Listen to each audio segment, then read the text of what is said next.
Well, Kobe he had a tremendous impact on my viewing because coming from growing up a Julius Erving fan as a young kid, which transferred over to Michael Jordan, which then transferred to Kobe and then to LeBron. But Kobe was the most like Mike as far as scoring, overall mentality, the way he went about things defensively, almost the same size. Kobe kind of mimicked MJ.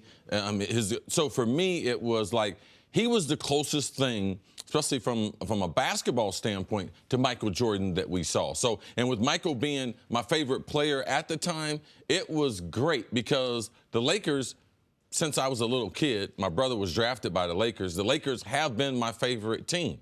So besides cheering for Michael Jordan, I've always cheered for the Lakers. I have Lakers warm-ups, I have Lakers T-shirts from all the way back. So seeing Kobe, which I thought was going to take the torch from Michael Jordan as the best player in the world and playing for the team that I love and competing for championship, it was amazing. It was amazing to me, his overall work ethic and the way he worked at his skill level to become one of the most amazing scorers, one of the most amazing offensive players that we've ever seen. So what I remember would be him coming in as a kid and tremendous expectations, but how hard he really worked on his game and how much he loves basketball.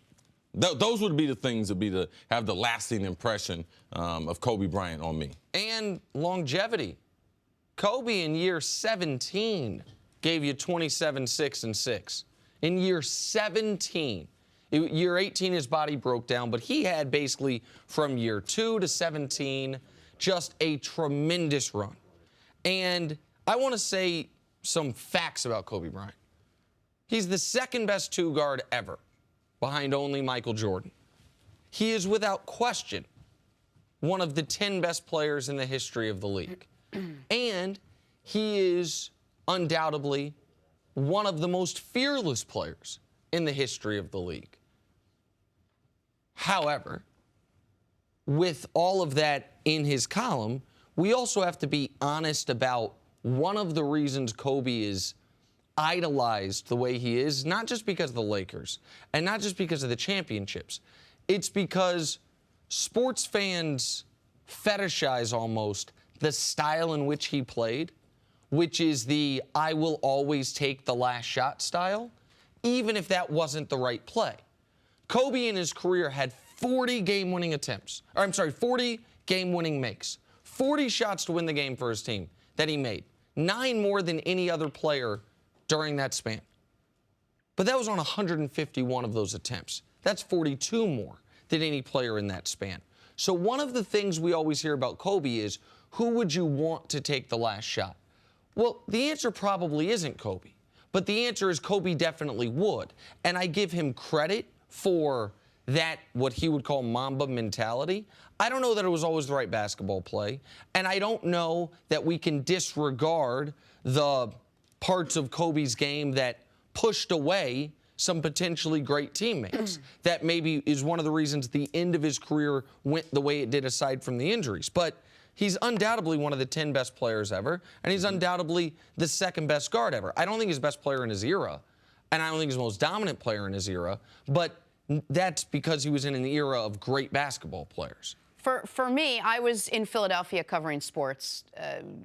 Allen Iverson, Larry Brown was coaching the team, and we were all focused on the Sixers. But yet, because Kobe was this phenom that came out of the Philly area, we all sort of had an eye on what Kobe was doing. Even though no one really thinks of him as a Philly kid, we all, being in Philadelphia, we would say, oh, what did Allen Iverson do? And then what did Kobe do? And what did Allen Iverson do? And then what happened with Kobe? But he was always this young player to me. He always has this he always has this tremendous sense of like youthfulness. It felt that way up until the end. And it's hard to imagine he played 17 seasons. No, he played 20, but he was great through 17. But still, you don't, there's no drop off for me in my head. You don't quite remember that. And so the longevity matched up with the fact that he had this like youthfulness. I think for me, especially not living in LA or anywhere near it, it was great for me to be able to follow and watch him, especially from afar. Right. To me, it's the time to think about what Kobe did. Nick is a little more of making a list type of guy, but you're talking about one of the greatest basketball players who ever played. Definitely one of the best offensive players ever played. The mark that he left not only on the NBA and following in the footsteps of people like Jordan. And when he left the NBA, he left the NBA in a better place. Not necessarily the Lakers, but basketball and how people, if you look at a lot of the superstars today, they do the same shooting drills that Kobe invented. A lot of the same training regimen that Kobe invented himself. So his mark on the NBA will be long-lasting. Tremendous work ethic. And those are the things I think that set him apart from a lot of other people. Well, Cece, I mean, I just want to be fair here. He didn't die. He didn't also just retire.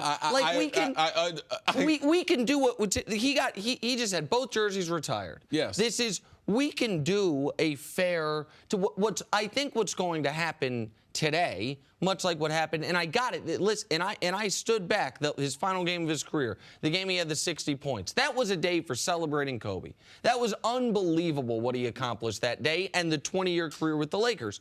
But now that we're somewhat removed from it, he just had this ceremony.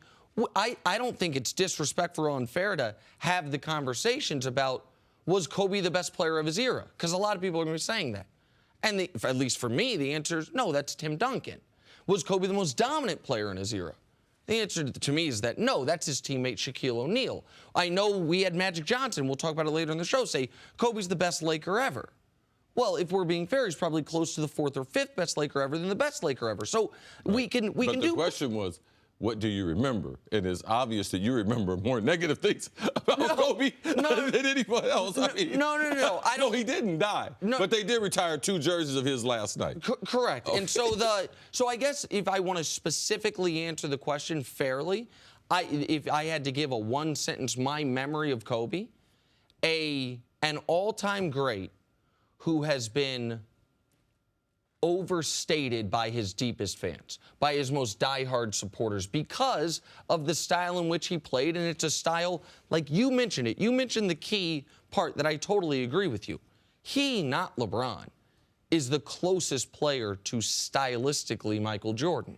And because we've deified that style of play, rather than deifying, for example, Magic's style of play, or Kareem's style of play, or Bill Russell's style of play, Jordan was the gold standard. And because Kobe was the one that came closest to it, he's the guy that we remember. He won 5 championships. Of course. And yes, CC, he did. And I mean, if we can go down that path, but he also. So, I mean, there's a lot of players that tried to style themselves after Jordan. None of them accomplished that. Kobe's the only one who accomplished that, who could get even in the shadow of Jordan where you could have the conversation. Yeah, but and again, like I said, he's one of the 10 greatest players ever, and he's the second best 2-guard of all time. Kobe, he won 5 championships. He's also a guy who, in his entire career, won 0 playoff series without a Hall of Famer at center. Like, we can play that. We can go back and forth on that. Like, we can, in the prime of his career, at 3 years where he didn't make it out of the first round of the playoffs. Like, I don't think it's. That's for a different day. Why? Because we just asked what we remember about Kobe. We're just getting it started. What do you remember? That's what I remembered. Okay, and I'm just, the point that I'm making is I think you can remember the entirety of the career, the peaks and the valleys of it, and I don't think that's unfair to Kobe, no matter the day it is. Thanks for watching. Subscribe here to get the latest from the show. Also, be sure to check out more of the best clips from First Things First, or go watch a few segments from our other shows on FS1.